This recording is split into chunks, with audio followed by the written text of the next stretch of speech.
दोस्तों, पिछले महीने मुंबई से सटे बदलापुर के एक स्कूल में दो नाबालिग बच्चियों के साथ दुर्व्यवहार का मामला सामने आया था। इस घटना के बाद इसके मुख्य आरोपी अक्षय शिंदे को गिरफ्तार कर लिया गया था, जो कि उसी स्कूल में स्वीपर का काम करता था। उसे गिरफ्तार करने के बाद उसे न्यायिक हिरासत में नवी मुंबई के ही तलोजा जेल में शिफ्ट कर दिया गया था। इस घटना ने बदलापुर के अंदर काफी बवाल काटा था और शहर से लेकर रेलवे स्टेशन पर लोगों ने अपना विरोध भी जताया था।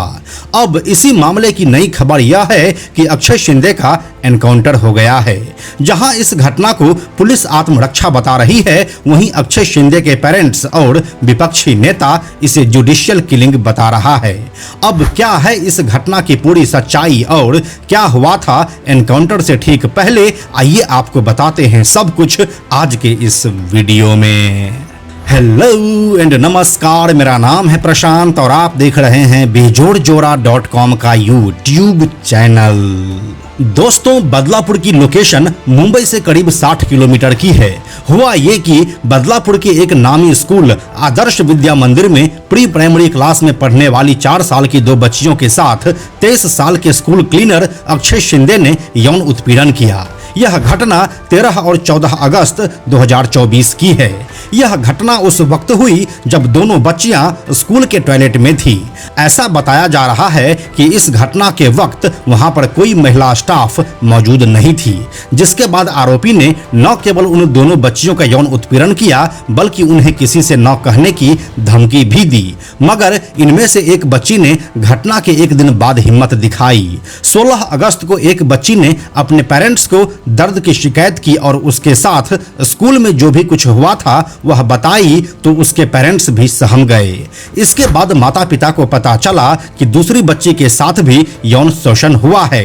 इसके बाद आनन फानन में बच्चे के पेरेंट्स 16 अगस्त की रात को पुलिस थाने पहुंचे और फिर शिकायत दर्ज करवाई और फिर अगले ही दिन आरोपी अक्षय शिंदे को गिरफ्तार कर लिया गया। दोस्तों, अब हम अगर आपको आरोपी अक्षय शिंदे के बारे में बताएं तो उसकी शादी हो चुकी थी और उसकी पत्नी उसे छोड़ भी चुकी थी।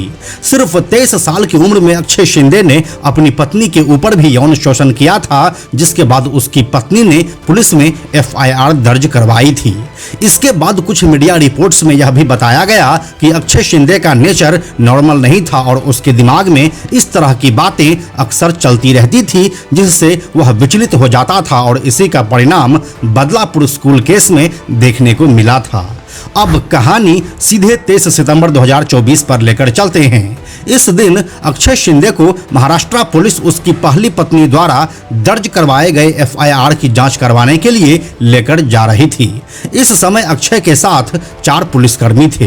पुलिस जब करीब शाम 6:15 पर आरोपी को लेकर लौट रही थी, तो उसी वक्त वह असिस्टेंट पुलिस इंस्पेक्टर नीलेश मोरे की रिवॉल्वर छीनी और एक के बाद एक लगातार 3 गोलियां चला दिया। इनमें से एक गोली असिस्टेंट पुलिस इंस्पेक्टर नीलेश मोरे की जांघ पर लगी, जिससे वह घायल होकर गिर पड़े। जिसके बाद तुरंत ही जवाबी कार्रवाई में सब इंस्पेक्टर संजय शिंदे ने गोली चला दी, जिसके बाद यह गोली अक्षय शिंदे के सर में जाकर लगी और वह वहीं पर गिर गया। जिसके बाद उसे आनन फानन में नजदीकी अस्पताल ले जाया गया, जहां पर उसे मृत घोषित कर दिया गया। इसके बाद अक्षय शिंदे के शव को रात में ही मजिस्ट्रेट की मौजूदगी में पंचनामा किया गया और फिर यहां से बॉडी को मुंबई के JJ हॉस्पिटल पोस्टमार्टम केंद्र ले जाया गया और वहां पर उसका पोस्टमार्टम हुआ। एक्चुअली गोली लगने से हुई मौतों का पोस्टमार्टम JJ अस्पताल में ही किया जाता है। अब इस घटना के बाद से सियासी घटनाक्रम भी तेज हो गई है। महाराष्ट्र में विधानसभा चुनाव से पहले अक्षय का एनकाउंटर चर्चा का विषय बन गया है। पुलिस का कहना है कि शिंदे की मौत जवाबी गोलीबारी में हुई थी। उसने एक कांस्टेबल की बंदूक छीनकर पुलिस पर गोलियां चला दी थी। वहीं विपक्ष का कहना है कि हथकड़ी लगा हुआ व्यक्ति बंदूक कैसे छीन सकता है। साथ ही उन्होंने मुठभेड़ का भी आरोप लगाया है। मुख्यमंत्री एकनाथ शिंदे का कहना है कि इससे पहले विपक्षी दलों ने अक्षय शिंदे को फांसी दिए जाने की मांग की थी और अब वे उसका पक्ष ले रहे हैं और महाराष्ट्र पुलिस की ईमानदारी पर भी सवाल उठा रहे हैं। विपक्षी नेताओं का ये कृत्य निंदनीय है और दुर्भाग्यपूर्ण भी है। उन्होंने साफ किया कि पुलिस ने आत्मरक्षा में ही अक्षय शिंदे को गोली मारी है। इसके बाद अब बदलापुर दुष्कर्म केस में आरोपी के एनकाउंटर का मामला बॉम्बे हाईकोर्ट भी पहुंच गया। आरोपी अक्षय शिंदे के पिता ने 24 सितंबर को याचिका लगाकर एनकाउंटर की जांच के लिए एक विशेष जांच दल यानी कि एसआईटी गठित करने की मांग की है।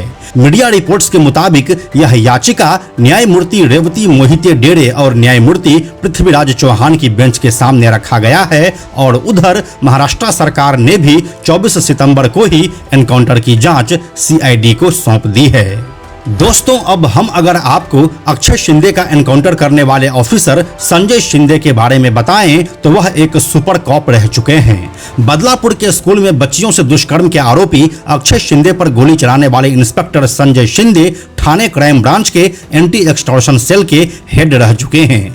वे एनकाउंटर स्पेशलिस्ट प्रदीप शर्मा की टीम में भी थे और इसी टीम ने साल 2017 में अंडरवर्ल्ड डॉन दाऊद इब्राहिम के भाई इकबाल कासकर को गिरफ्तार किया था। इसके पहले संजय शिंदे के खिलाफ साल 2012 में इंक्वायरी भी हुई थी। साल 2012 में 2 हत्या मामलों का आरोपी विजय पलांडे पुलिस हिरासत से भाग निकला था। वह जिस एसयूवी से भागा था उसमें संजय शिंदे की वर्दी मिली थी। इसके अलावा वे साल 2000 में भी किडनैपिंग केस में विवादों में आए थे। हालांकि इतने विवादों के बावजूद कभी भी उनके कार्यशैली पर सवाल नहीं खड़ा किया गया। तो दोस्तों, यही थी बदलापुर के स्कूल में बच्चियों से दुष्कर्म के आरोपी अक्षय शिंदे के एनकाउंटर की पूरी और असली कहानी।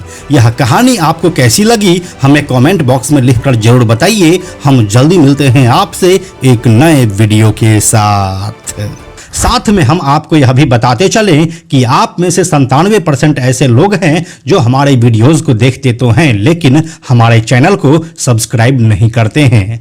ऐसे लोगों से हमारी हाथ जोड़कर विनती है कि अगर आपको हमारे वीडियोस पसंद आ रहे हैं तो आप बेजोड़ जोड़ा के इस चैनल को सब्सक्राइब जरूर कर लीजिए।